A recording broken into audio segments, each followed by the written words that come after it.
नाजरीन, मेहदी हसन साहब गज़ल गायकी के अजीम तरीन फनकारों में शुमार होते हैं। इन्हें शहनशाह गज़ल भी कहते हैं। लता जी ने इनकी आवाज़ को भगवान की आवाज़ से मंसूब किया। मैडम नूरजहां ने कहा था, मैंने तानसेन का नाम सुना है लेकिन उसे देखा मेहदी हसन के रूप में है। मेहदी हसन साहब के साहबजादे उस्ताद आसफ मेहदी साहब ने गायकी के इस विरसे को आगे बढ़ाया। अपने वालिद की तरह सारी दुनिया में अपने फन का लोहा मनवाया। इज्जत, दौलत, शोहरत उनके घर की बांधी। फिर उर्दू की जानलेवा बीमारी ने सब छीन लिया। पाकिस्तानी अवाम और फन गायकी से मोहब्बत रखने वालों की तवज्जो का उनके ये घराना आज किस हाल में है, कौन से मुआशी मसाइल का ये सामना है। आज हमने खुसूसी तौर पर दावत दी है मरहूम उस्ताद आसफ मेहदी साहब की दौजा मोहतरमा रूबी आसफ साहबा को। तो जी बाजी, कैसी हैं आप? क्या हाल है आपका? जी वालेकुम अस्सलाम। अल्हम्दुलिल्लाह, अल्लाह का बहुत शुक्र है, मैं ठीक हूँ। ठीक है। अच्छा बाजी, मेरे पास तो वो अल्फाज ही नहीं है कि मैं कैसे शुक्रिया अदा करूं कि आप ने मेरी रिक्वेस्ट को कबूल किया, आप तशरीफ़ लाए। तो मैं प्रोग्राम के शुरू में ही आपका बहुत शुक्रगुजार हूँ कि आपने वक़्त दिया है और आप तशरीफ़ लाई हैं। मैं बड़ा ममनून हूँ आपका। नहीं नहीं, बिल्कुल आपका बल्कि शुक्रिया कि आपने जो है मुझे बुलाया अपने प्रोग्राम पे, और सब लोगों को पता चलेगा आसिफ के बारे में, मेरे बारे में, तो इसके लिए आपका थैंक्स, बहुत बहुत शुक्रिया आपका। जी थैंक यू भाजी। अच्छा भाजी, हम अपने कुछ मेरे दोस्तों ने और कुछ देखने वालों ने बहुत से सवालात भेजे हैं जो वो आपसे पूछना चाहते हैं मेहदी हसन साहब के बारे में, आसफ मेहदी साहब के बारे में, आपकी ज़ाती जो ज़िंदगी है, उनके बच्चों के बारे में बेशुमार बातें हैं। हम कोशिश करेंगे कि जहाँ तक हो सके आपसे वो मालूमात लें और अपने नाज़रीन तक पहुँचाएँ। तो भाजी, मैं सबसे पहले तो ये पूछूंगा कि आसफ मेहदी साहब के बगैर भाजी ज़िंदगी कैसे गुजर रही है? अ, आपने पहला सवाल ही मुझसे ऐसा किया है कि मैं बहुत इमोशनल हो गई हूँ, मगर आप खुद समझ सकते हैं, और दुनिया में पूरी दुनिया ये समझ सकती है इसका जवाब क्या होगा। कि जाहिर सी बात है, आसिफ के बगैर तो एक मिनट कभी सोचा ही नहीं था, मगर जाहिर सी बात है ये एक बरहक चीज है, मौत। अब वो चले गए हैं छोड़ के, मतलब मैंने जिंदगी में ना समझ लें कि आसिफ की डेथ के बाद जीना सीखा है। और मैं आपको क्या कह सकती हूँ कि उससे उससे पहले जो है मैंने उन्होंने बच्चों की तरह रखा हुआ था मुझे, मतलब हर काम खुद करना, हर जगह साथ साथ लेके जाना, बच्चों की केयर, ये वो सब कुछ खुद ही करते थे। तो अब जाहिर सी बात है, जैसे ही एकदम से अचानक से ये सब हुआ, तो मुझे ऐसा लगा कि जैसे दुनिया खत्म हो गई है। मगर अब ये है कि बच्चों की खातिर जीना तो। अच्छा भाई, उनकी बहुत से दोस्त ये जानना चाहते हैं कि उनकी बीमारी की वजह क्या बनी? बीमारी की वजह ये थी कि पहले उनका एक किडनी जो है वो फेल हो गया था। फिर उसके बाद सेकंड किडनी जो वो भी अफेक्टेड हो गया। फिर आपको पता है कि गुलूकार हैं, और ये कोई ढकी छुपी बात नहीं है। ऑन एयर अगर मैं ये कह भी दूं तो मुझे नहीं लगता कि इस पे सेंसर होगा। आई थिंक सो कि जैसे बाहर के मुल्क जाते हैं आर्टिस्ट वगैरह, तो उनकी जो एक्टिविटीज होती हैं आपको पता ही है, ड्रिंक और ये और वो, तो इस हद तक तो नहीं करते थे कि वो इसी यही काम करते थे कि वो ड्रिंक की करते थे, बट उस चीज़ ने भी अफेक्ट किया है। और दूसरा ये एक होने वाली चीज़ थी, अल्लाह ताला की तरफ से देखें आजमाइशें होती हैं, तो बहरहाल उनकी दोनों किडनीज फेल हो गई थी। फिर उसके बाद ये है कि डोनर की वजह से बहुत तकलीफें उठाई। तो अदीब रिजवी साहब के पास मैं गई, उन्होंने मुझे कहा कि आप जो है ना बेवकूफ़ी वाला काम कर रही हैं बेटा, आप टाइम ज़ाया कर रही हैं। मतलब आप सिर्फ डोनर हमें चाहिए होता है फैमिली मेंबर से, जो कि ब्लड रिलेशन से होता है ताल्लुक, जैसे भाई हो गए या बहनें हो गई। तो वहां से मुझे कोई आवाज़ नहीं आई और सबको ये बात पता भी थी, तो मैं क्या करती, जाहिर सी बात है, फिर वो डायलिसिस होता रहा 4 साल तक। और फिर वो जो 4 साल गुजारे हैं, वो वक्त बहुत ही कठिन और मुश्किल वक्त नहीं होता जिसको कहते हैं वो। 4 साल तक वो डायलिसिस पे रहे हैं? जी, वो 4 साल तो नहीं रहे, मतलब 2 साल तो उन्होंने बीमारी में काट दिए और 2 साल डायलिसिस कंटिन्यूस उनका होता रहा, वीकली ट्वाइस मतलब ट्वाइस वीक में होता था उनका।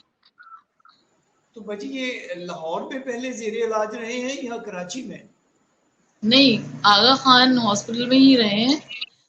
और लाहौर में तो कोई ऐसा नहीं था कि वहाँ पे वो, क्योंकि आगा खान बेस्ट हॉस्पिटल है, पूरे पाकिस्तान से लोग आते हैं वहाँ पे।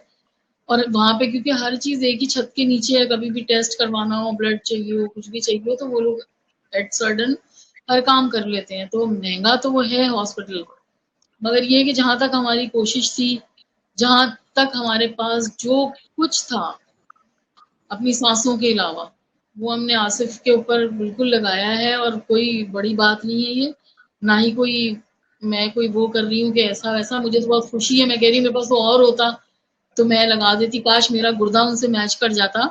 मैं अदीब रिजवी साहब के पास जब गई थी तो उन्होंने सबसे पहले मुझे ही अंदर लेकर गए थे। और ऑन रिकॉर्ड में ये बोल रही हूँ, कायम अली शाह साहब थे उस वक्त सीएम, उनका लेटर में लेकर गई थी। उन्होंने कहा सबसे पहले तुम आओ, ठीक है, अपना जो है ना एक किडनी दो अपने हस्बैंड को। तो मेरा पता नहीं, बस अल्लाह की जो मर्जी, मेरा किडनी ही नहीं हुआ। तो उसके बाद फिर कहीं से आवाज भी नहीं आई किसी अपने की तरफ से। तो फिर मैं क्या कह सकती हूँ, मेरे दोनों बच्चों ने बोला कि हम दे देते हैं मम्मा, मगर मेरे बच्चों के लिए डॉक्टर ने कहा कि अभी इनकी तो एज छोटी है, ज़्यादा 4 से 5 साल पहले तो काफी इतने बड़े नहीं थे वो बच्चे। तो उन्होंने कहा इनकी लाइफ पूरी जो है ना मेडिसन में फिर गुजरेगी। और बेटी तो जाहिर सी बात है, अभी तो उसका निकाह हुआ है, शादी रुखसती नहीं हुई, तो फिर जाहिर सी बात है वो भी अफेक्ट होती।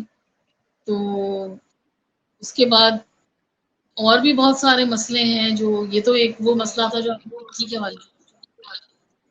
तो मैंने आपको इसका जवाब दे दिया है बहरहाल। तो बची फैमिली की तरफ से किडनी कोई किसी ने डोनेट करने की तरफ कोई आगे नहीं आया? किडनी देने के हवाले से? जी। नहीं नहीं, किडनी देने के हवाले से कोई आगे नहीं आया, बिल्कुल भी नहीं आया।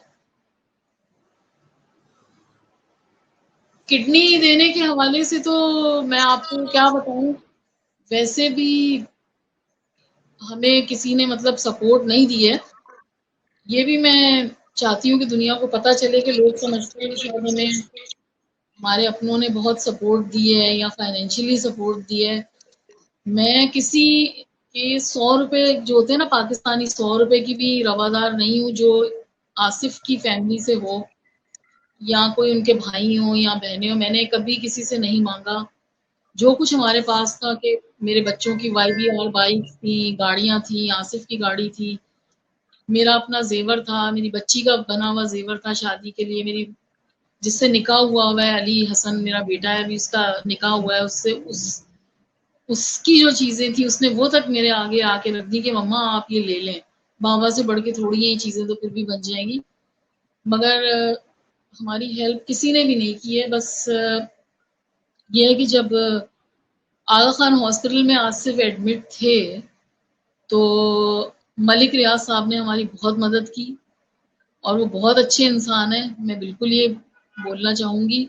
उन्होंने हर डायलिसिस में, और जब उन्हें पता चला कि अब इनके पास कुछ भी नहीं है, मतलब हर चीज सेल आउट हो गई है और मैं टोटली खाली हो गई हूँ।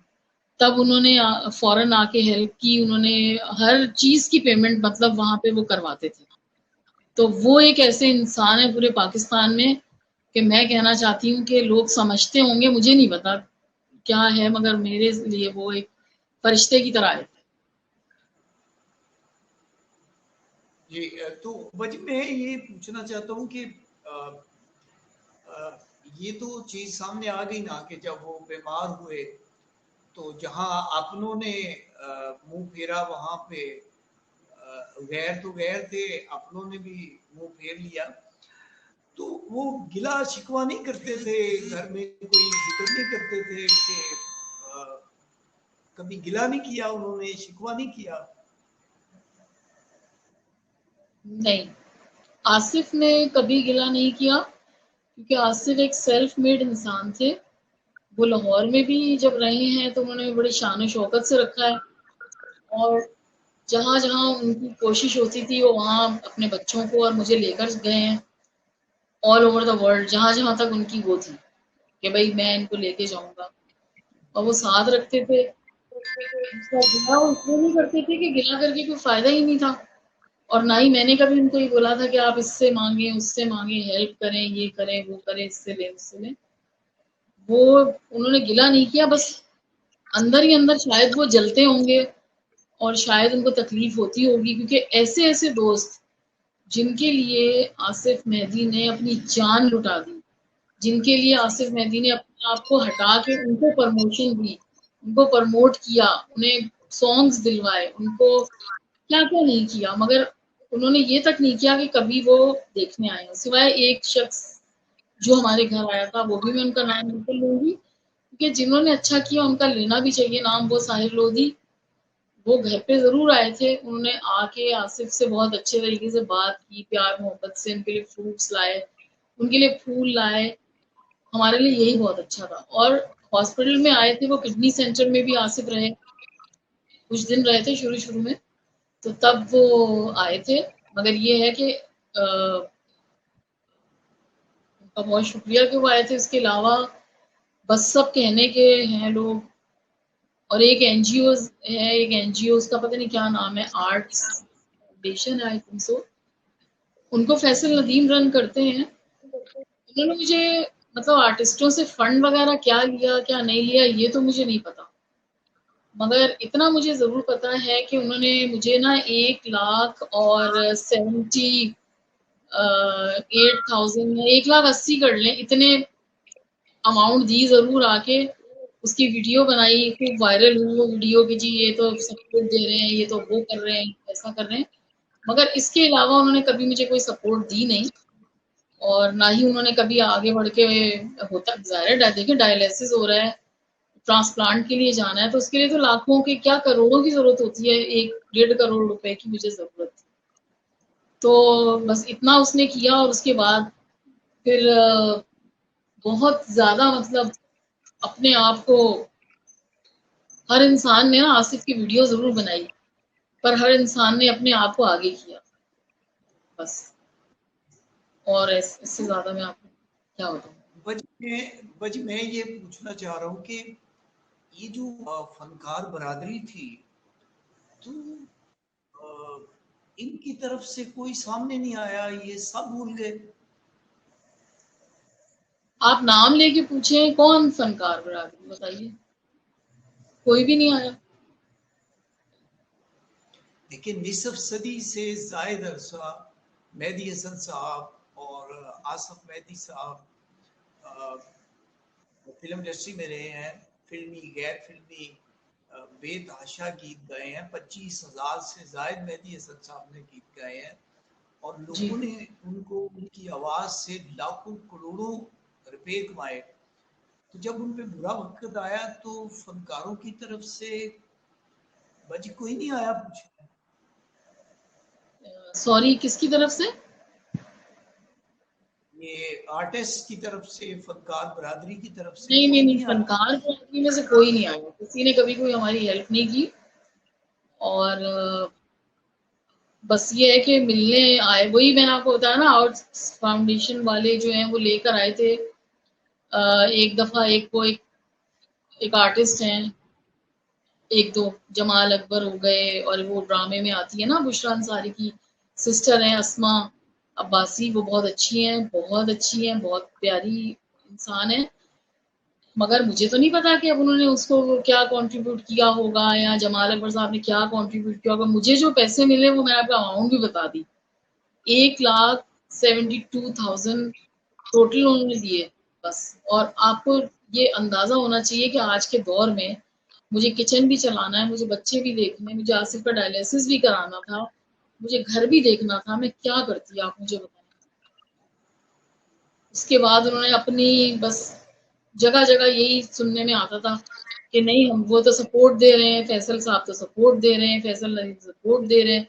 मुझे कोई सपोर्ट नहीं दी, जो सपोर्ट दी वो मैंने सच बता दिया।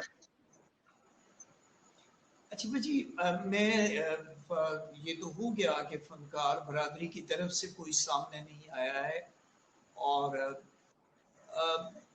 क्या जो हुकूमत सिंध है, सिंध गवर्नमेंट की तरफ से कोई उनकी सपोर्ट की गई उनके इलाज मुआलजे के लिए, या घर का सिस्टम जो है उसको चलाने के लिए, मुआशी मसाइल के हल के लिए, क्या उन्होंने कोई तावन किया आसफ मेहदी साहब के साथ?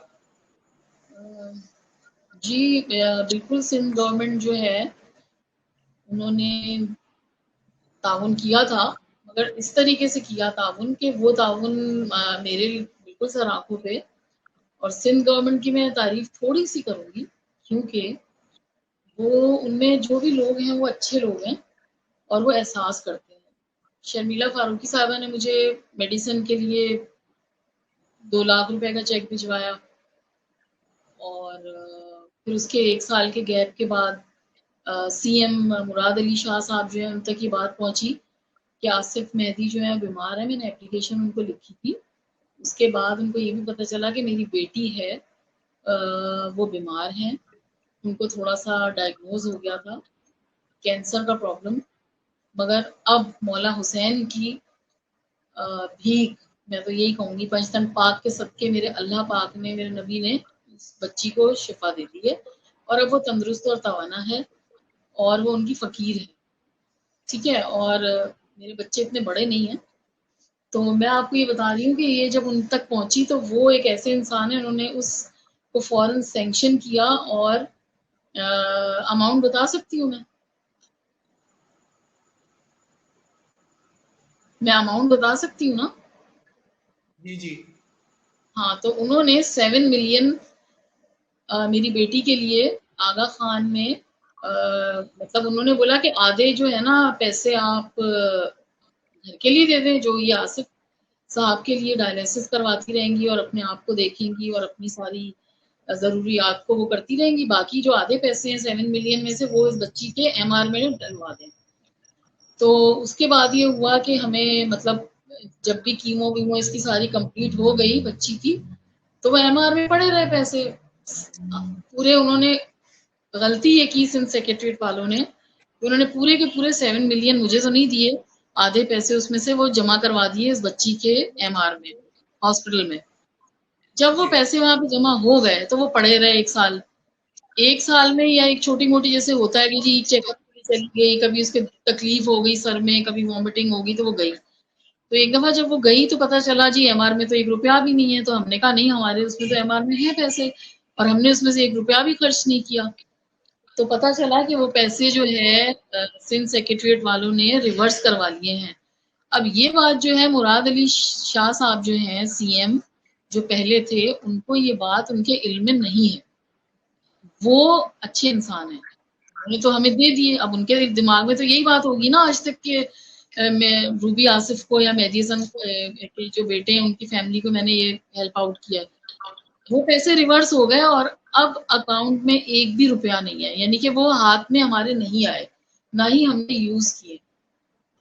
और अच्छा हुआ तो आज आपने सवाल किया, मैं चाहती हूँ कि ये बात उन तक पहुंचे। तो भाजी, सीएम साहब तक आपने दोबारा अप्रोच नहीं किया कि भाई इन्होंने पैसे जी रिवर्स कर मैंने दिए?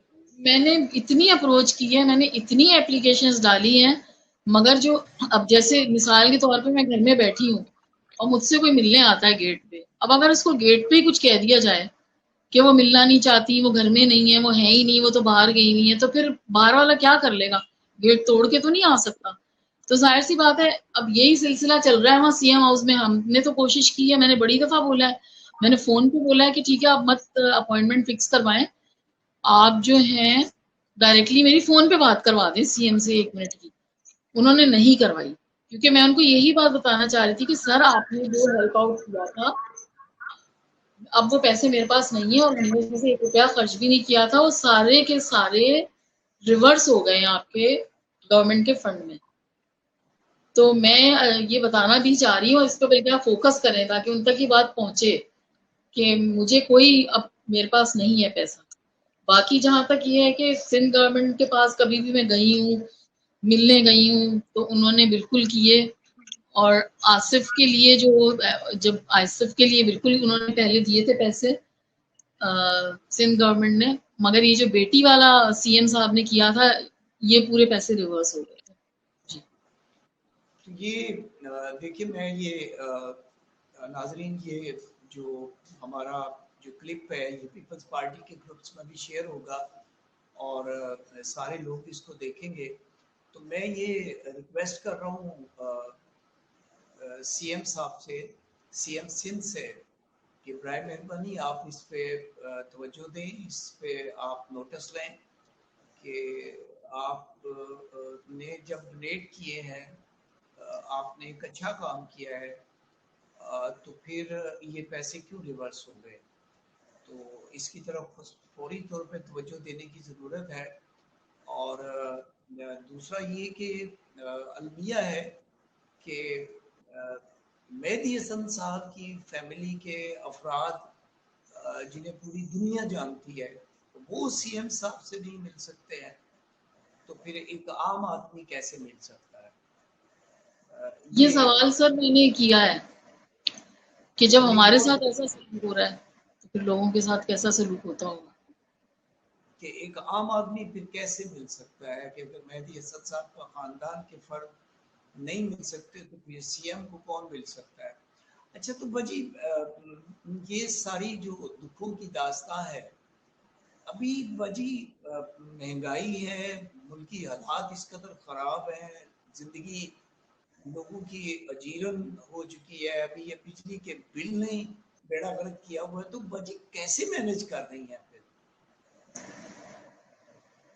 ये तो मैं यही कहना चाहूंगी कि मेरे सर पे अल्लाह का हाथ है, पाकिस्तान पाक का हाथ है। बाकी ये कि सलामत रखे अल्लाह पाक। मेरे 2 भाई हैं, जब तक मेरी मदर जिंदा थी तो वो बिल्कुल मेरी हेल्प करती थी और मुझे कोई इसमें कहने में शर्मिंदगी महसूस नहीं है, क्योंकि जाहिर सी बात है वो मेरी माँ थी और उनको जी हाँ। मेरे हालात पता थे, तो वो मेरी हेल्प कर देती थी बगैर बोले। और अब ये है कि भाई कभी आते हैं, फुल हेल्प आउट करते हैं दोनों भाई, और अच्छे हैं मेरे भाई। मगर ये है कि अब मैं जो हूँ, मैं तो खुद ये चाहती हूँ कि कुछ ऐसा एक सिलसिला हो कि मैं कुछ करना चाहती हूँ, पर मैं वो इसलिए नहीं कर पाती क्योंकि कैसे करूँ? कुछ ना कुछ करने के लिए जाहिर सी बात है, आपको पता है हर चीज के लिए एक सपोर्ट चाहिए।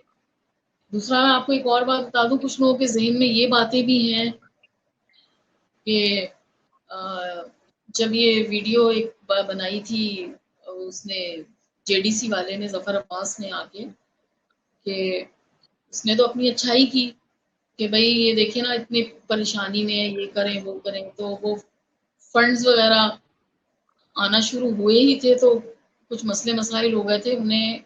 बिल्कुल मैं साइड में रखती हूँ, मेरा कोई लेना देना नहीं है उनसे। मगर अभी ना बहुत सारे लोगों ने मुझे ये कहना शुरू किया है, मैं बाहर निकलती हूँ, ज़ाहिर है मुहर्रम के दिन है, उससे पहले वाले मुहर्रम में पिछले साल भी, कि हमें तो ये पता है कि आपको ना जेडीसी सपोर्ट करता है। मुझे जेडीसी कोई सपोर्ट नहीं करता। ठीक है, बस एक दफा आए थे वो, फर्स्ट टाइम इन लाइफ, जब 3 साल पहले की बात है। तो उन्होंने मुझे 50,000 दिए थे कि बहन आप ये रखें, आप अपने किचन का सामान वगैरह मंगाएं, फिर देखते हैं। फिर शाम को बोल पे एक शो आता है, उसका नाम मुझे नहीं पता, और ना ही उस एंकर का नाम पता है, मैं बाद में आपको बता दूंगी। आप उन्होंने ना एक आए, उसके अंदर ना 3 लोग आए थे। एक तो आलमगीर ट्रस्ट थे, एक खुद जफर अब्बास थे, और एक जो है आरिफ लखानी सालानी में होते हैं, ठीक है, वो थे। उन्होंने कहा कि हम ना इनकी जो बिजली कटी हुई है उस बिजली का बीड़ा मैं उठाता हूँ, जितने भी है ना उसका बिल मैं करता हूँ।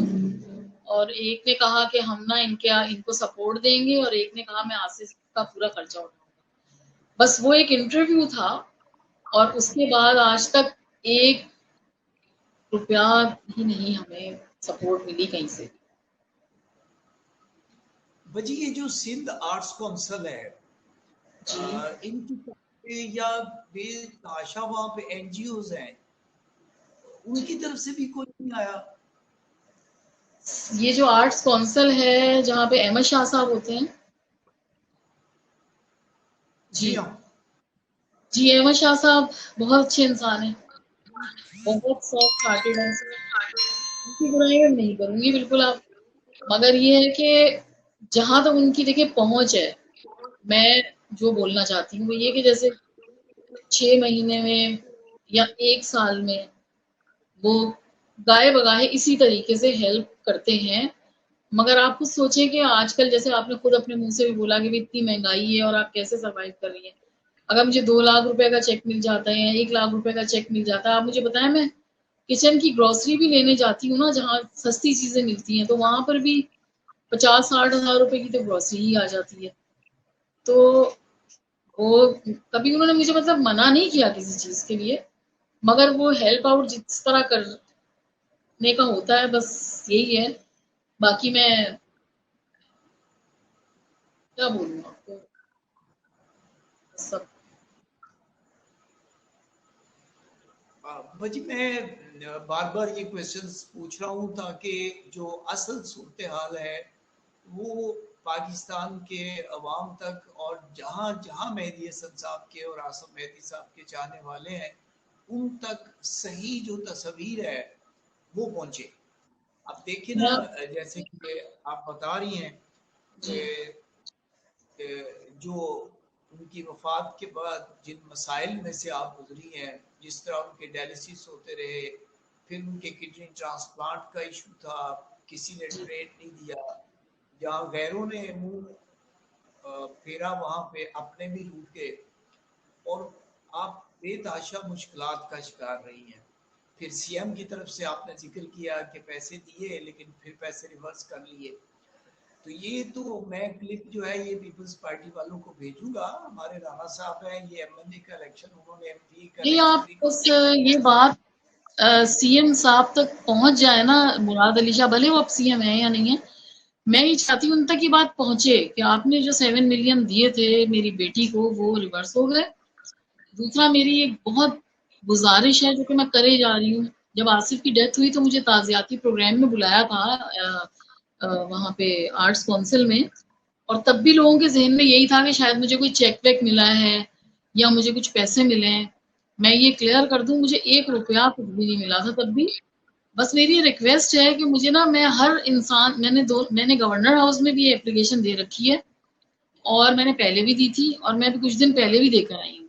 और अभी भी मेरी आर्ट्स काउंसिल से भी यही अपील है कि हर आर्टिस्ट जिसकी भी डेथ होती है, आर्टिस्ट सब बराबर, आर्टिस्ट सब बड़े होते हैं, कोई छोटा आर्टिस्ट और बड़ा आर्टिस्ट नहीं होता।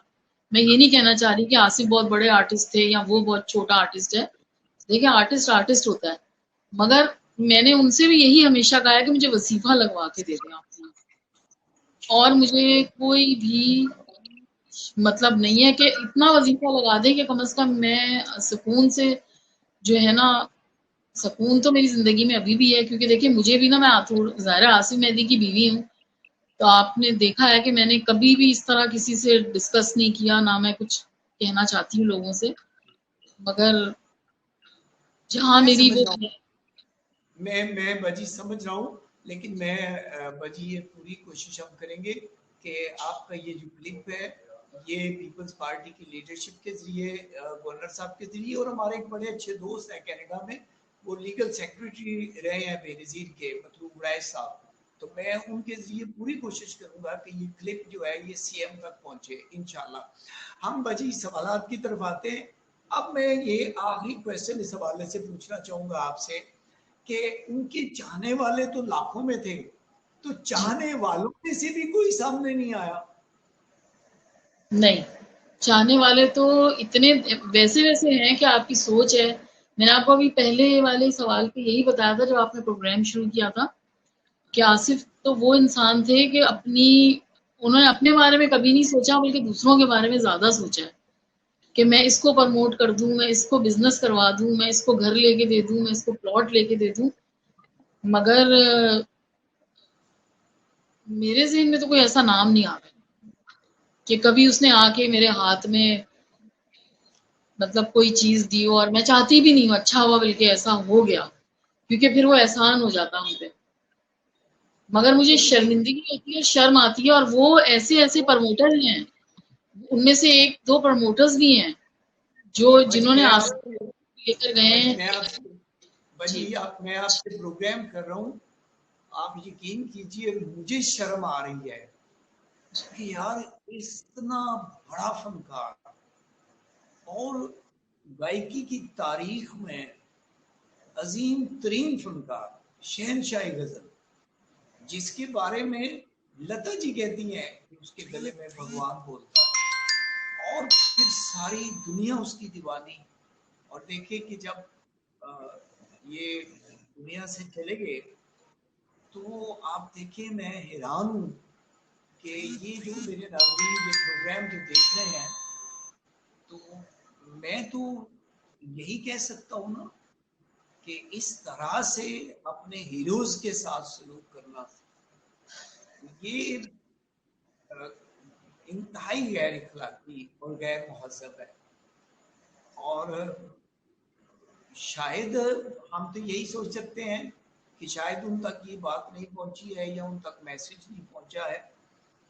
बहरहाल हम इस इशू को उठाएंगे, लोगों तक पहुंचाएंगे, सीएम तक पहुंचाएंगे। ऐसा नहीं होना चाहिए था, और आप जिस क्राइसिस में से गुजर रही हैं और गुजरी हैं, ये नहीं होना चाहिए था। अच्छा बाजी, थोड़ा सा माहौल चेंज करते हैं। मुझे ये बताइए, मैं देख रहा हूँ आप बहुत ज्यादा परेशान। अब मैं इस टॉपिक पे बहुत थोड़ी बात करूंगा। अच्छा मुझे ये बताइए कि आपके आसम मेहदी साहब से जो शादी हुई थी वो लव मैरिज थी या अरेंज मैरिज थी? लव मैरिज थी, और शदीद लव मैरिज थी। अच्छा जी। अच्छा बाजी तो अच्छा बाजी तो ये बताइए कि ये मुलाकात कब, कहाँ और कैसे हुई? मुलाकात नहीं हुई थी। एक्चुअली मैं आपको बताती हूँ कि मैं उस वक्त जो हूँ मैट्रिक में थी, और मैंने ना आसिफ की ना फर्स्ट वॉल्यूम कहीं बज रहा था, ये जैसे नहीं म्यूजिक सेंटर्स वगैरह होते हैं, तो कानों में मेरी आवाज पड़ी, मेरे दिल के तार बजे बार बार, तो मुझे ना अट्रैक्ट किया वो। तो मैं सामने बर्गर खा रही थी, तो मैं न्यू टाउन के सामने हनीफिया बर्गर है, उसके रोड पार करके एक कोयो कोयो म्यूजिक सेंटर है जो आज भी है। वो मैंने अपने बच्चों को भी दिखाया है कि बाबा को मैंने यहाँ से, मेरी जिंदगी में बाबा यहाँ से शामिल हुए थे बेटा। तो मैं उनके पास गई, मैंने कहा ये कौन है? तो वो कहने लगा पता नहीं, कोई लड़का है और इसकी आवाज ना बिल्कुल मेहदी हसन से मिलती है और ये वो। तो मैंने कहा ये कैसेट आप मुझे दे दें। मैंने, वो कैसेट का दौर था उस वक्त, मैंने कैसेट लगाई गाड़ी में और मैं सुनती जा रही, मतलब एक नहीं होता कि जैसे किसी की आवाज का जुनून तारी हो जाता है, इश्क हो जाता है उसकी आवाज से, मोहब्बत हो जाती है, हर वक्त सुनती रहती थी वही कैसेट वही कैसेट। फिर दूसरा वॉल्यूम आया हुमैरा, हुमैरा के साथ चन्ना, हुमैरा चन्ना के साथ, वो मैंने बाय किया। फिर मुझे मेरे जो मामू हैं और हमारे कजन हैं, उसने मुझे बोला कि आओ, मुझे इनका ना घर पता है, मैं तुम्हें मिलवाने ले चलता हूँ। तो फिर मैं मिलने आई। जब मैं मिलने आई तो फिर मुझसे मिला ही नहीं गया। मैंने गाड़ी के शीशे वीशे चढ़ा लिए, वो दोनों ने हाथ वाथ शेक हैंड किया। उस वक्त वो जा रहे थे अब्बू के साथ कतर वतर, तो मैं नहीं मिली खैर। फिर मैंने घर तो देख लिया था, फिर मैंने एक दिन क्या किया कि कॉलेज से छुट्टी की और फिर कॉलेज से छुट्टी करके पहुंच गई आसिफ के पास और आके उनसे बोला कि मुझे ना गाना सीखना है। तो उन्होंने कहा बिल्कुल बिल्कुल मैं सिखाऊंगा आपको, बेफिक्र हो जाएं। उन्होंने मुझसे जो है हारमोनियम मंगवाया अंदर से अपने घर से और बोला कि सुनाए कुछ मुझे ना, आप सीखना चाहती हैं। तो फिर मैंने उनको इंडियन गाना वायरल सुनाया था, चलो सजना जहां तक घटा चले। तो उनको बहुत अच्छा भी लगा और उन्होंने कहा माशाल्लाह आप तो बहुत अच्छा गाती हैं, बिल्कुल मैं आपको सिखाऊंगा। नेक्स्ट जो मेरा वॉल्यूम आ रहा है ना उसमें मैं आपको एक दो सॉन्ग्स अपने साथ परफॉर्म करवाऊंगा। फिर वो यूं ही वक्त गुजरता गया आहिस्ता आहिस्ता और फिर वो वॉल्यूम उनके आते गए, पर उन्होंने मुझे तो कोई वॉल्यूम में ना डाला और बहाने बहाने से कभी मेरे घर आ जाएं सिखाने, कभी मुझे बुला लें यहाँ भाई के साथ। तो क्योंकि उन्हें भी जाहिर सी बात है, आई थिंक फर्स्ट साइट में ही एक होता है ना, हो जाता है जब अल्लाह ताला ऊपर से जोड़ा बना के भेजता है। तो बस फिर ऐसे ही हुआ, फिर हो गई शादी। आज तक उन्होंने बहरहाल मुझे गंवाया नहीं, कुछ अच्छा भी नहीं भाजी, किया। अच्छा भाजी, ये जो आपकी ज़ाहिर है उनके साथ जी लव मैरिज थी, तो क्या आसिफ साहब को वालिद साहब की तरफ से कोई या फैमिली की तरफ से मुखालफत का सामना करना पड़ा? नहीं नहीं ऐसा नहीं है, क्योंकि मेरी जो ससुराल है वो बहुत अच्छी है, कोऑपरेटिव है और अब्बू भी बहुत दिल के अच्छे इंसान थे। और मैं आपको बस इतना बता दूं कि इनकी हुई थी पहले मंगनी अपनी ही फैमिली में। तो मैंने ये सवाल जरूर किया था, मैंने कहा ये अंगूठी आपने किस लिए पहनी हुई है? तो उन्होंने कहा ये तो मैंने ऐसी शौकिया पहनी हुई है।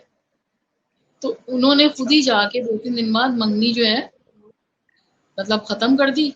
और ये बात मुझे तो नहीं पता थी, फिर बाद में जब शादी के बाद पता चली कि इनकी तो जी मंगनी हुई थी, ये हुआ हुआ था वो हुआ हुआ था। तो इसमें तो मेरा कोई कसूर नहीं था। तो अब्बू जो थे उस दिन उन दिनों में जब हमारी शादी मतलब हमारा सिलसिला ही चला, तो बाहर थे, ठीक है। मगर जब वो आए बाहर से तो उन्होंने बुलवाया मुझे कमरे में, मैं अपने कमरे में थी। उन्होंने बुलवाया कि भाई आओ मिलो मुझसे, आज मैं आपको मिली।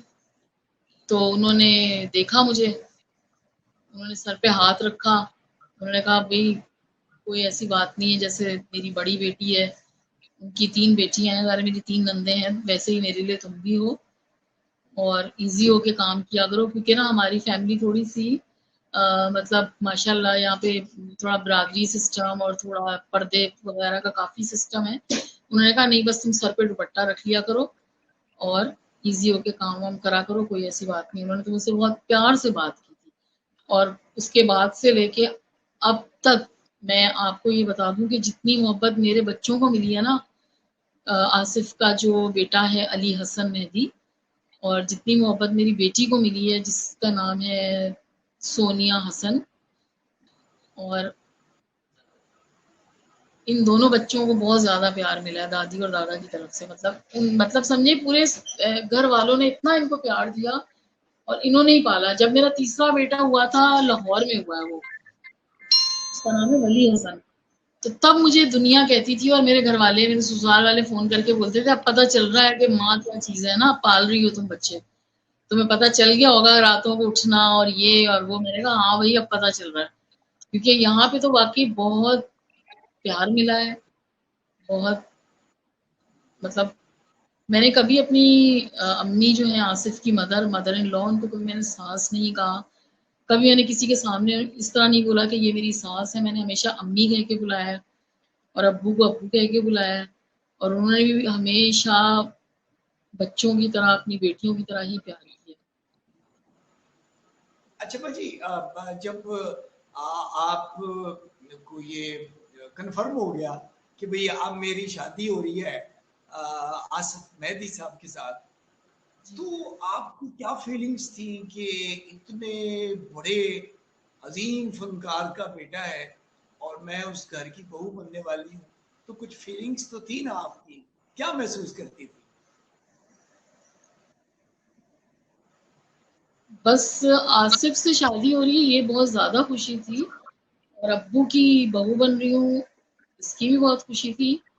और ना ही कभी मेरे दिमाग में ज़रूर आया, ना ही मैंने कभी किसी को ये बताया, क्योंकि मेरे दिमाग में बस यही था कि भाई उस वक्त, क्योंकि जाहिर सी बात है मेरी एज इतनी ज़्यादा नहीं थी, और मैं ये था कि मुझे लव मैरिज, तो आपको पता है मैंने बता दिया थी।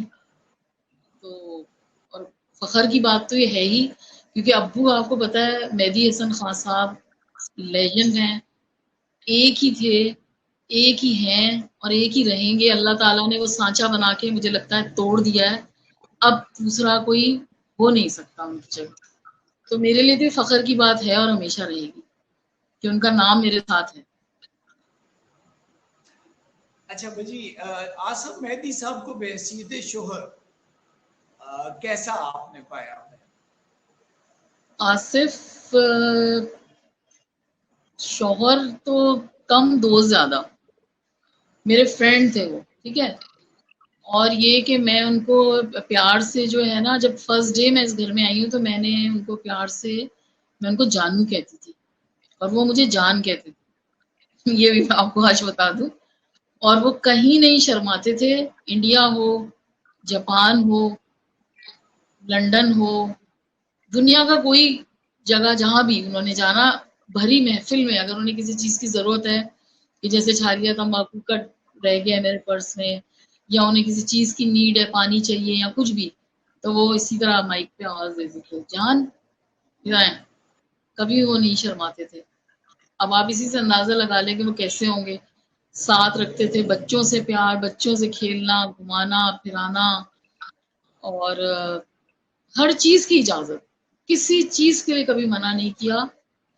यानी कि मैं कहती हूँ कि ये एक मिसाली इंसान नहीं होता, एक मिसाली इंसान आसिफ वो थे। और आसिफ जैसा बच्चों में मैं, सब बच्चों में सबसे ज्यादा किससे प्यार करते थे? सबसे सबसे ज्यादा बच्चे तो है ही कहते, नहीं हमारे, मतलब तीनों से ही बहुत प्यार किए, बहुत, मैंने हद से ज्यादा। मैंने सुना मेहदी हसन साहब जो है वो अली हसन से बहुत प्यार करते थे। बिल्कुल सही सुना है आपने। वो अली हसन जो है मेरा बेटा है, मेरी बेटी बड़ी है, फिर मेरा बेटा है, फिर मेरा एक और छोटा बेटा। तो अली हसन जो है, अली हसन जो है वो अपने दादा के इतने करीब था।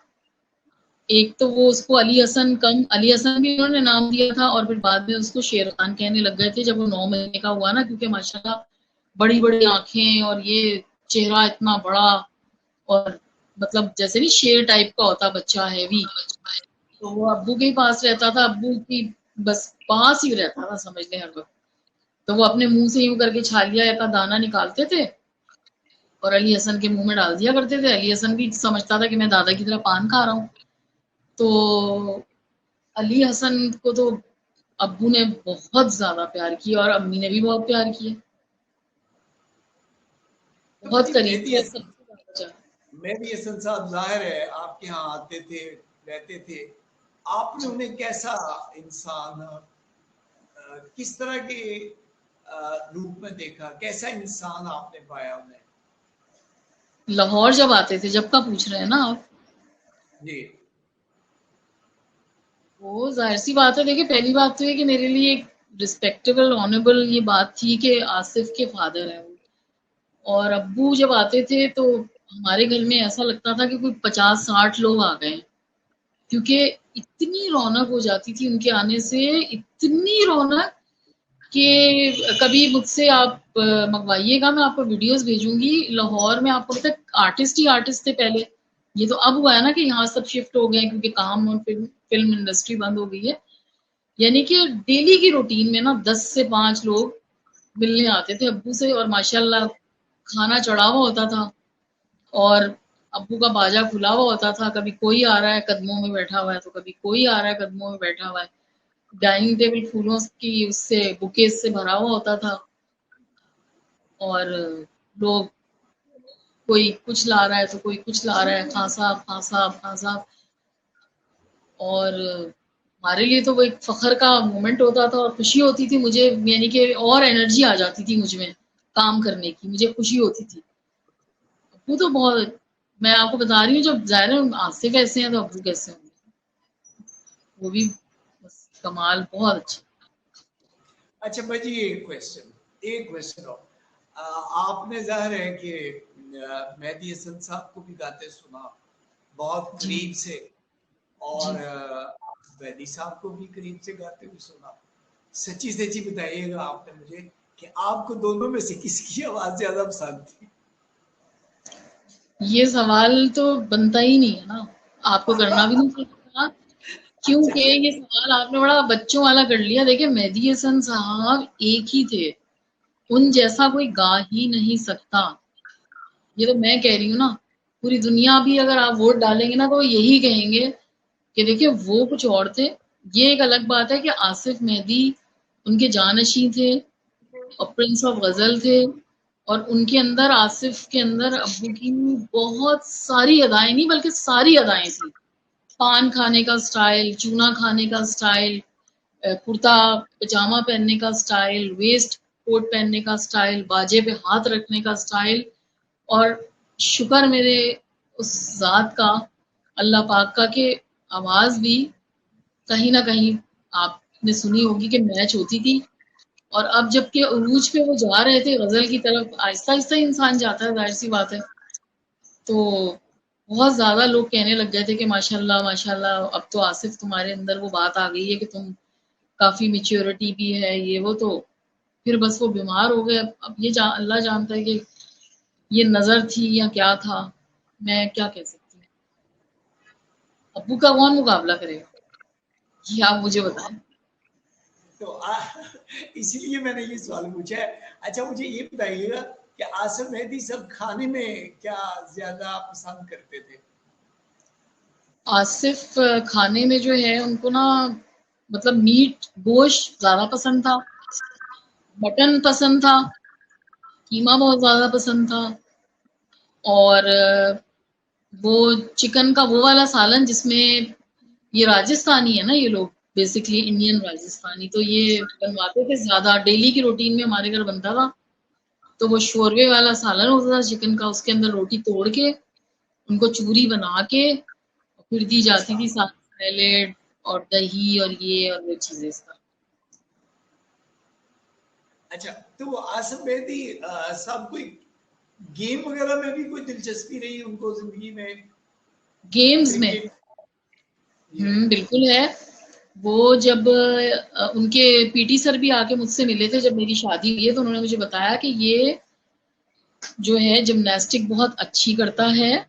और वो जो रिंग सा नहीं होता जिसमें आग वाग लगी हुई होती है, उसमें से ये जाता है, हाथों के बल चलता है। और जितने भी जिमनास्टिक के मतलब फन है वो उनको आते थे, और मगर उनका फेवरेट गेम जो था ना वो फुटबॉल था। ठीक है, फुटबॉल को वो यानी कि रात रात भर टीवी लगा के ना उन्होंने मैचेस देखने, और फुटबॉल खेलते भी बहुत अच्छा थे वो। बच्चों को जब लेके जाते थे पार्क वगैरह में लाहौर में या यहाँ पर भी अगर कहीं, तो वो फुटबॉल रखी गाड़ी में और खूब खेलते थे बच्चों के साथ। तो एक दिन मैंने उनसे कहा, मैंने कहा आपके सर तो मुझे ये बता रहे थे कि आप बड़ी जिम्नास्टिक करते हैं ये वो, तो उन्होंने तो ना आओ देखा ना ताओ देखा, रोड पे चलते चलते ही ना हाथ के बल घूमना शुरू कर दिया, और सारी चीजें मुझे दिखाना शुरू कर दी। मैंने कहा हाँ भैया आप तो बड़े कमाल हैं। और कभी कभी खाना भी बनाते थे, शौकीन थे खाना बनाने के। 15 दिन में एक दफा, एक हफ्ते में एक दफा कि चले भी आज सैटरडे मैं बनाता हूँ, आज मुझे कोई काम नहीं है। तो तैयारी वैयारी हम कर देते थे, काट के चीजें रख देते थे, हंडिया चढ़ा देते थे, चीजें धो के रख देते थे, फिर वो आते थे अपनी मर्जी से बनाते थे ये वो, फिर हमें भी खिलाते थे। कभी कभी उनका होता था कि भाई चलो महीने में एक दफा, 2 महीने में एक दफा सुबह आवाज देते थे, उठ जाए भाई, जान उठे चले भाई, तो हाथ में ना ट्रे, उसमें बड़ी अच्छी टी पॉट में चाय, अलग से दूध, अलग से शुगर। तो उनका ये एक स्टाइल था। तो कभी कभी मेरा दिल जब चाहता था तो मैं कहती थी आसिफ आज मुझे ना वो वाली चाय पिला देना। इंसान तो, मैं कह रही हूँ ना, उनसे बहुत कम ऐसे दुनिया में इंसान होते हैं जैसे आसिफ। अच्छा भाजी, वो जाती नसीहत मैं पूछ रहा हूँ कि गुस्से वाले थे या साबर थे? साबिर थे, सॉफ्ट हार्टेड थे, हर बात मानते थे, मगर जब गुस्सा आता था तो अल्लाह अकबर बहुत आता था। फिर नहीं देखते थे सामने कौन है। उनका मतलब एक पंच ही काफी होता था दरवाजे के आर पार, इतना गुस्सा आता था फिर। और जब वैसे बजी कभी कुछ करते जी। बजी ये जाहिर है कि जब वो माशाल्लाह सेहतमंद थे तो उनके मदा भी आते होंगे उनसे मिलने, तो जी उनका उनके साथ रवैया कैसा होता था? बहुत अच्छा, बहुत अच्छा, बहुत ही अच्छा। कोई भी आता था फौरन हमें मतलब ऑर्डर आ जाता था, ये करो वो करो। और अगर कोई दूर से आता था, साहिवाल से आ गया कोई, कोई मुल्तान से आ गया मिलने, तो उसके लिए फौरन क्योंकि आपने ये तैयार करना है वो तैयार करना है, खाना वाना खिला के उसको रुखसत करते थे। और फिर मतलब मेहमान नवाज थे आसिफ बहुत ज्यादा। अच्छा बजी एक और क्वेश्चन, जी बस दो तीन क्वेश्चन और। नहीं, आप मुझसे पूछे, मुझे जाहिर अच्छा लग रहा है। आसिफ के बारे में पूछ रहे हैं ना, मुझे अच्छा लग रहा है। अच्छा जाहिर है वो आसिफ साहिब आशिक मजाज तो थे, तो फिर जी उनके जो चाहने वाले हैं उनमें खवातीन भी बहुत ज्यादा थी, लड़कियां भी थी और जी लड़के भी थे, हर उम्र के लोग थे जो उनसे प्यार करते थे। तो आ, शादी के बाद कोई आसफ साहब ने कोई डंडी शंडी मारी, कोई ऐसी कोई ऐसा स्कैंडल, कोई ऐसा अफेयर उनका शादी के बाद कोई सुनने में आया हो, आपके इल्म में आया हो? बहुत सारे हैं, बहुत सारे हैं, और दो चार औरतें पिटी भी हैं मुझसे। मैंने उनको कूटा भी है, क्योंकि मैं भी इंतहा से ज्यादा इश्क की हद तक मोहब्बत करती थी। बहरहाल नेपाल भी गए थे, वो किस्से अखबारों में अच्छा, भी आए। तो आसिफ क्या एक नहीं, माशाल्लाह बहुत स्कैंडल्स थे। तो जब आपको पता चलता था तो फिर आप उनकी क्लास लेती थी कि नहीं लेती थी? नहीं नहीं, क्लास क्लास नहीं लेती थी। जब वो मैं इंतजार करती थी कि ये कब जाएंगे बाहर। फिर जब वो अमेरिका अमेरिका चले जाते थे, फिर मैं उन औरतों की क्लास लेती थी जाके। वो सुन रहेंगी, सुनेंगी या सुन रही होंगी, तो उन्हें सब याद आ जाएगा। मैंने आपको बताया ना, मैंने मुंह से नहीं हाथ से बात करती थी। अच्छा अच्छा बजी मैं जो है फिर उसी तरफ आता हूँ कि अपने नाजरीन की तरफ भी, और अ, उसी मौजू की तरफ आता हूँ। मैं नाजरीन से ये कहना चाहूँगा आपके हवाले से, आज मैं बड़ा शुक्रगुजार हूँ, बड़ा ममनू हूँ कि आपने वक्त दिया है, आप आए हैं और हमने गुजरे हुए माजी को याद किया है और उन दुखों को, उन मसाइब को, उन तकलीफ को जिसका शिकार हैं, जिन मसाइल में से आप गुजर रही हैं। तो मैं इस हवाले से वक्त भी हमारे प्रोग्राम का हुआ चाहता है।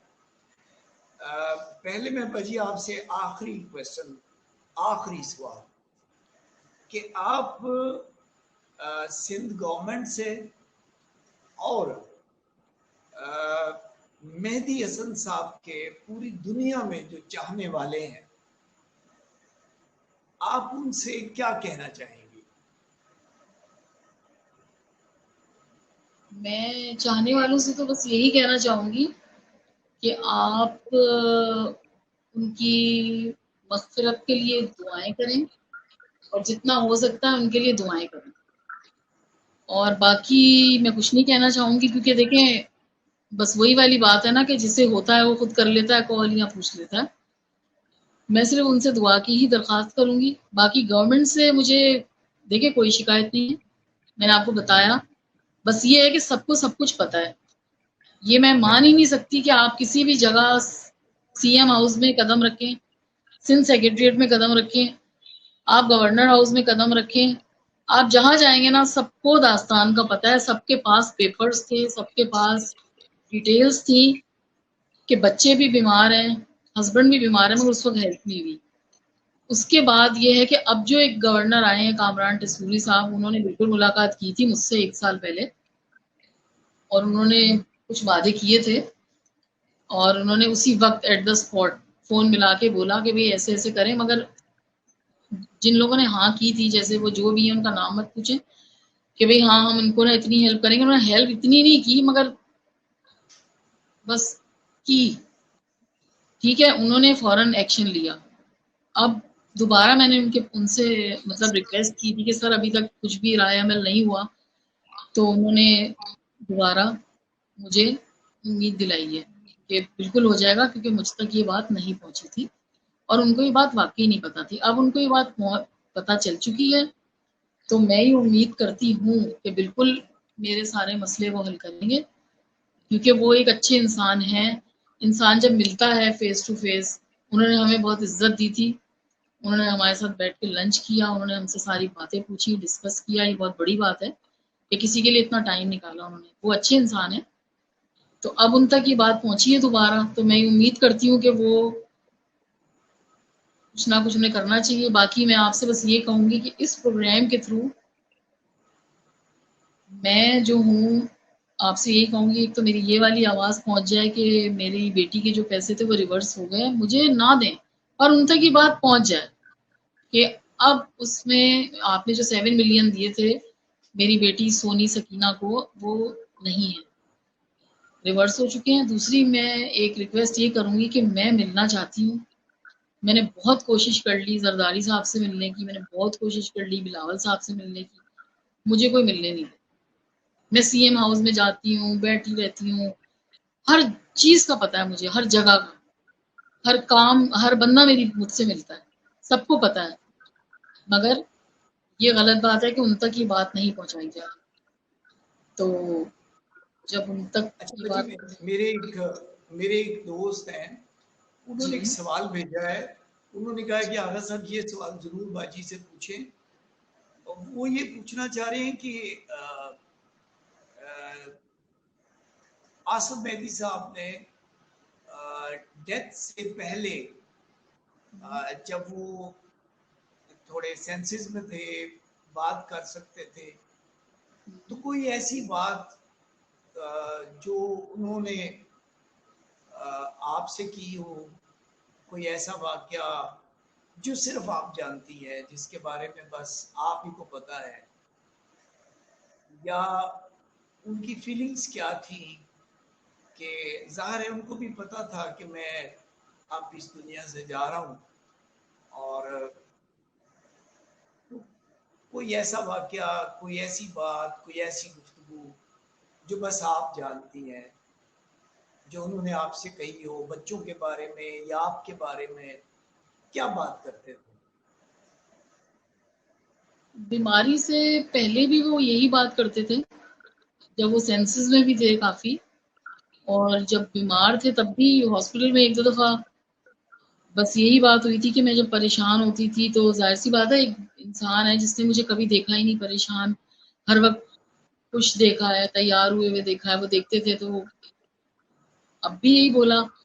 और जब वो बिल्कुल हमारे हालात भी ठीक थे और हम खुश थे और बहुत अच्छे पोजीशंस में थे, तब भी वो यही मुझे कहते थे कि मुझे पता है कि आप जो हैं, मतलब हिम्मत हारने वाली औरत नहीं है, और अगर अल्लाह ना करे मैं बीमार हो भी गया तो आप मेरे बच्चों को संभाल लेंगी जैसे एक बाप की तरह।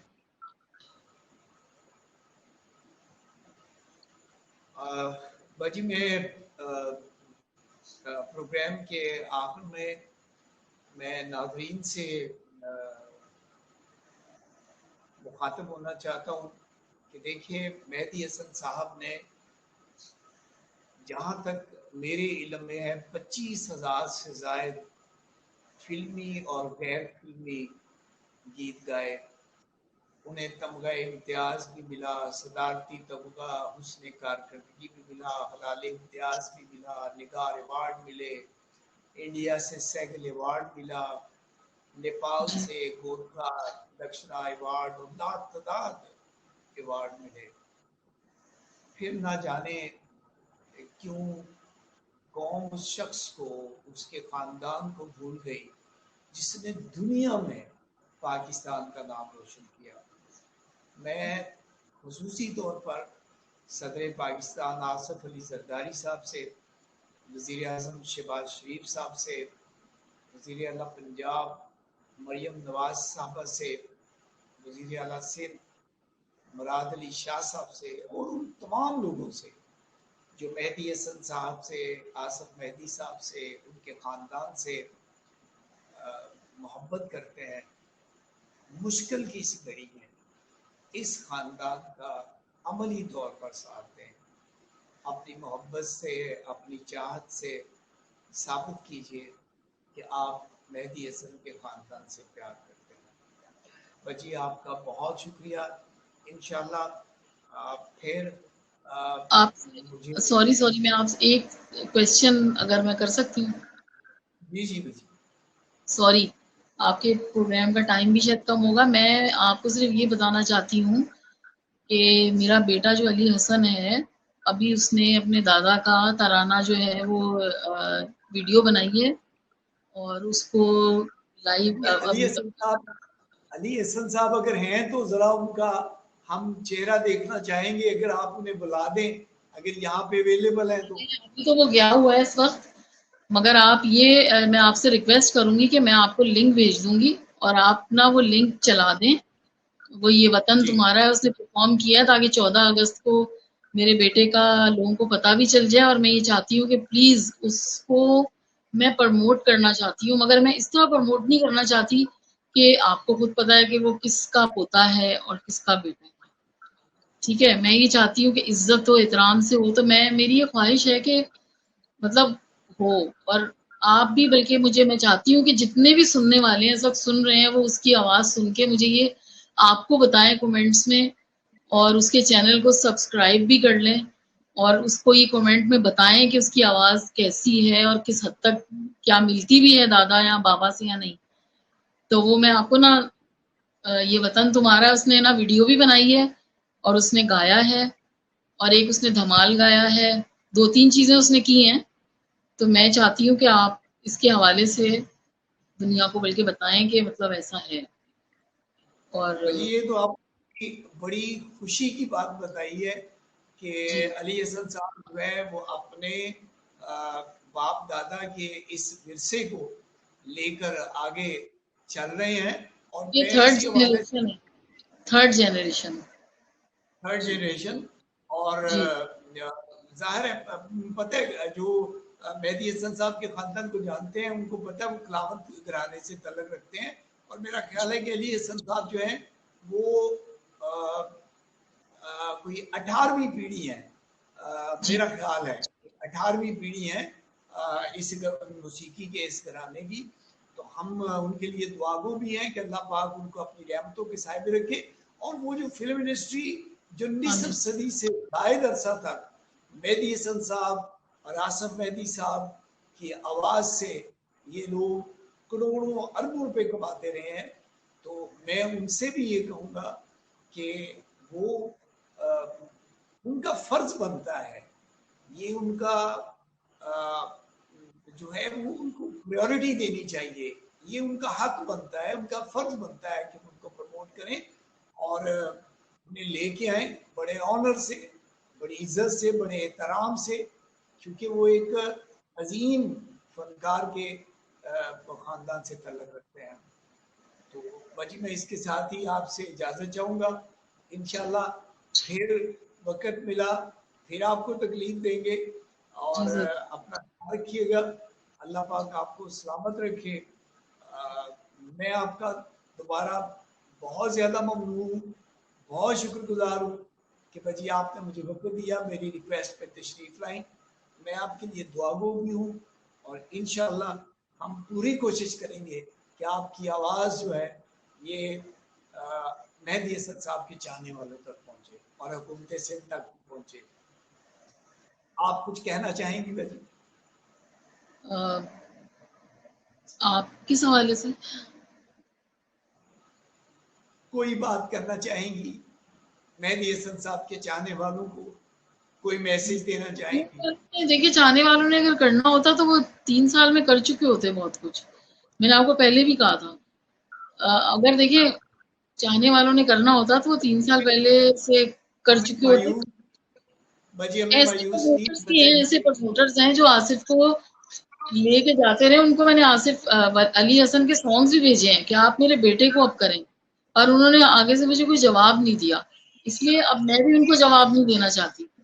मैं आपके थ्रू ये मैसेज दे रही हूँ कि मेरे बेटे ने गाना शुरू किया है, बस आप लोग दुआ करें कि उसको अल्लाह पाक उसकी आवाज़ में बरकत डाले, उसके काम में बरकत डाले, उसे आगे मरहले तक पहुंचाए कि वो भी एक चमकता हुआ सितारा बने, जैसे एक हर माँ देखना चाहती है, मैं भी देखना चाहती हूँ। और उसने बहुत मेहनत से वो वीडियो बनाई है। तो आप लिंक का कह रहे थे तो मैं लिंक आपको सेंड कर दूंगी, और लोगों को बोलें कि कमेंट में आपको बताएं कि भाई कैसा है। और बाकी आप देख लें कि अगर आपने जो भी करना है वो आप देख लें, आपकी मर्जी। आप मुझे भेज दीजिएगा। आप अपना ख्याल रखिएगा। इंशाल्लाह आपसे दोबारा प्रोग्राम करेंगे, और इंशाल्लाह नेक्स्ट प्रोग्राम जो है वो अली हसन के साथ प्रोग्राम करेंगे इंशाल्लाह। और अल्लाह पाक से दुआ कीजिए, और हम सब उनसे आपसे प्यार करते हैं, उनसे प्यार करते हैं, उनके लिए दुआगो हैं। अल्लाह पाक आपको अपनी रहमतों के साथ रखिए। आमीन आमीन जी। और अगर आप जी अगर कोई मेरा नंबर लेना चाहे तो आप उनको मेरा नंबर दे सकते। जी बाजी, वो स्क्रीन पे आ जाएगा, हम नंबर भी दे देंगे। आप सलामत रहें बाजी। थैंक यू वेरी मच बाजी। अल्लाह हाफिज। अल्लाह हाफिज।